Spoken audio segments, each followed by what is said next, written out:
If I was to ask you what is the hardest dungeon in the Legend of Zelda Ocarina of Time, 99.9% of you would answer the Water Temple. This dungeon is infamous within the Zelda community, and for good reason.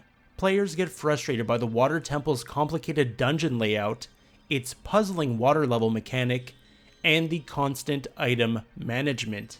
In the Fire Temple, Link needed to use his strength in order to conquer that dungeon. But now, Link must use his mind. If Link is going to become a well-rounded adult, he must learn to solve problems with his intelligence. The Water Temple is a test of patience and wits for Link and the player. It's also the most confusing dungeon in the game. In order to access the Water Temple, Link must equip the Iron Boots and hit a switch with his hookshot. Before the player has even stepped into the dungeon, they must put away their sword and use another tool. This dungeon is interesting because when Link is underwater, he loses access to his sword. Throughout his adventure, Link has heavily relied on his sword, and this is the first time on his quest where he does not have access to it. By taking away Link's sword, a tool that is designated for fighting, the temple emphasizes its focus on problem solving. After Link enters the dungeon and sinks to the bottom of the Water Temple's central tower, he soon reunites with Princess Ruto. To the player and Link's surprise, the Zora princess believes she's engaged to Link. She demands that Link help her save the rest of the Zora people and destroy the evil monster housed inside the temple. Princess Ruto has grown into a woman who is now ready for marriage and the responsibilities that come with it.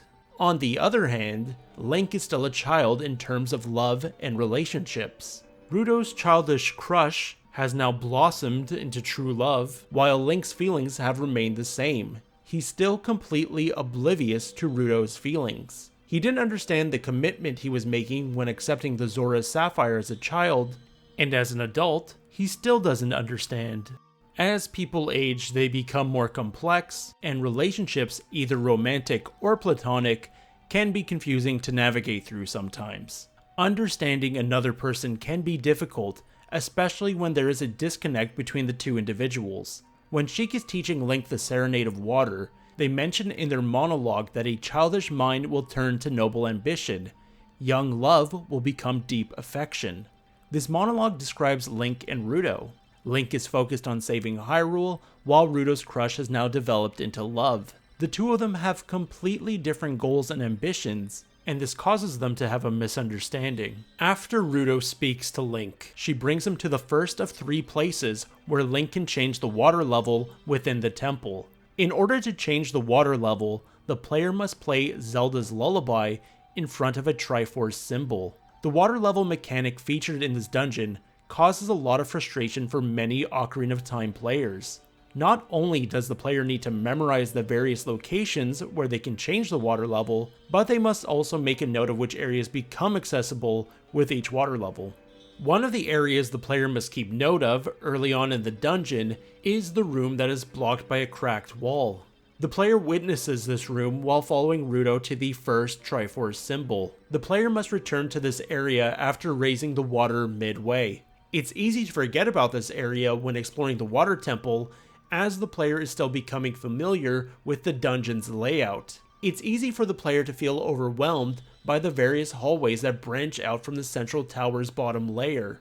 I've played Ocarina of Time a dozen times, and I still get confused on the order of which rooms to visit. The section of the dungeon that causes confusion for most players is the hidden room inside the central tower that becomes accessible after raising the water midway. When Link plays Zelda's Lullaby at the second Triforce symbol, a cutscene plays that shows the water rising alongside a block. If the player is being attentive, they'll see that there is an entrance to a new section of the dungeon that was obstructed by the block. I think most players miss this clue because we are too focused on watching the block being raised by the water and don't notice the opening beneath it. Now, let's take some time to discuss the absolute atrocity that is the Iron Boots. There is nothing wrong with the item itself. A pair of shoes that allow the player to walk on the seabed sounds like a great idea. Even though there aren't a lot of places to use the Iron Boots, they still help the world of Ocarina of Time feel bigger. I always found Zelda games like Breath of the Wild and Tears of the Kingdom suffered from not having explorable water sections. Being able to sink to the bottom of a lake and see Hyrule from a different perspective is exciting. The issue with the Iron Boots is how the player equips them. They need to open the equipment menu and select the Iron Boots, and then exit the menu.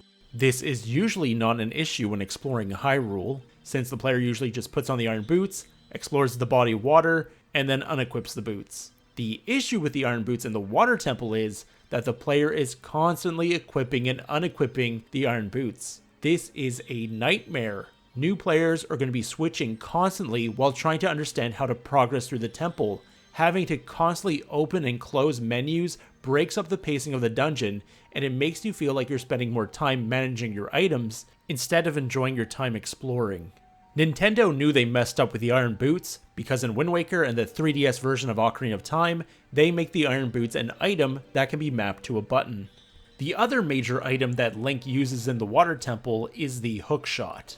The hookshot is the only weapon that Link can use underwater, and he'll need it to defeat the underwater creatures found in the Water Temple.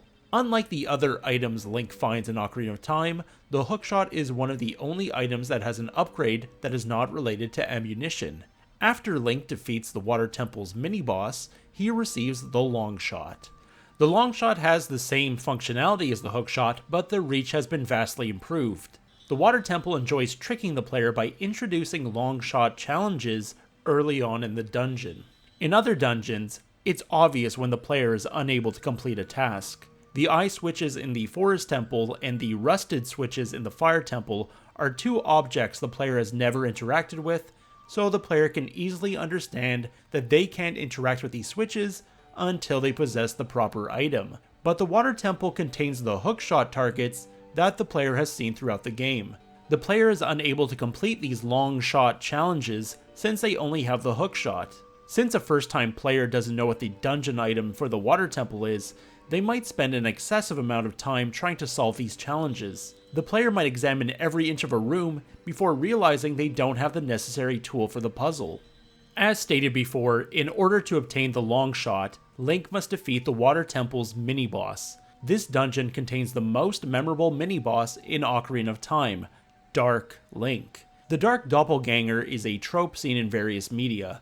They usually represent a negative aspect of the character they are copying, and by overcoming this evil variant, the character is able to become a better version of themselves. There are many interpretations on what Dark Link can symbolize, so tell me what you think Dark Link represents in the comments below. These are the conclusions I've come up with for Dark Link's existence. By defeating Dark Link, Link overcomes his doubts about becoming an adult and completes his transition into adulthood. However, I don't agree with this reading because I think Link doesn't complete his transition into adulthood until he overcomes all the temples. The arena where the player fights Dark Link has always been the most interesting aspect of the fight for me. The arena is a mirage that displays a single dead tree that stands alone on a patch of sand. I think this dead tree could be a representation of the Great Deku Tree that Link failed to save, and by defeating Dark Link, it can ease his pain and guilt. Another interpretation I came up with is that Link thinks of himself as an island. Have you ever heard the quote, "No man is an island"? It's actually the title of a poem by John Donne. The poem explains that people cannot survive on their own. They need to be a part of a community to thrive, and that we are all interconnected. When Link was a child, he was ostracized by the Kokiri for not having a fairy. He was expelled from society, but that changes when he goes on his adventure with Navi. He meets many different people and becomes a part of Hyrule society. When he comes to the future, he is alone in a world that is falling apart. Link is once again on his own, tasked with saving the world by himself. But as he continues his journey, he meets his past friends and they turn out to be sages. He is no longer alone on his quest, and he can rely on his friends to help him. Dark Link represents the isolation Link felt throughout his life.